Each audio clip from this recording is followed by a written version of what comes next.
అల్లూరు జిల్లా దేవీపట్నంలోని ఇందుకూరులో శరన్నవరాత్రి మహోత్సవాలు ఘనంగా జరుగుతున్నాయి. ఈ సందర్భంగా 8వ రోజు సరస్వతీదేవిగా అమ్మవారు భక్తులకు దర్శనమిచ్చారు. అమ్మవారికి విశేషమైన కుంకుమార్చనలతో అర్చకులు ప్రత్యేకమైన పూజలు నిర్వహించారు. ఆలయ ప్రాంగణంలో కొలువైన సరస్వతీదేవి అమ్మవారి దర్శనం కోసం విద్యార్థులు పెద్ద ఎత్తున తరలివచ్చి దర్శించుకున్నారు.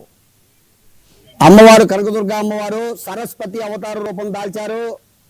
ఈ సరస్వతి అమ్మవారు రూపం దాల్చిన అమ్మవారికి సరస్వతీదేవికి విద్యార్థులతో దాదాపు 200 మంది విద్యార్థులతో ఇక్కడ అమ్మవారి యొక్క పీఠం దగ్గర సరస్వతి మాత అమ్మవారి యొక్క పూజ జరిపించడం జరిగిందండి.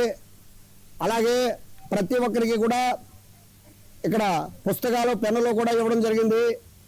అది ఈ పూజా కార్యక్రమానికి వచ్చి పెద్దలు అందరూ కూడా పిల్లల తాలూకా తల్లిదండ్రులు మిగిలిన కమిటీ వారు ఆలయ కమిటీ వారు అందరూ కూడా వచ్చి శ్రద్ధగా వాళ్ళ దగ్గరుండి ఈ యొక్క సరస్వతి పూజలు చేయించారండి.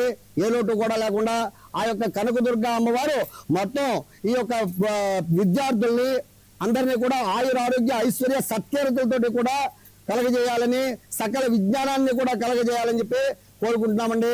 జయ దుర్గా జయ జయ దుర్గా సరస్వతీదేవి నమః. రాధే రాధే శ్యామ్. అమ్మవారు కనకదుర్గ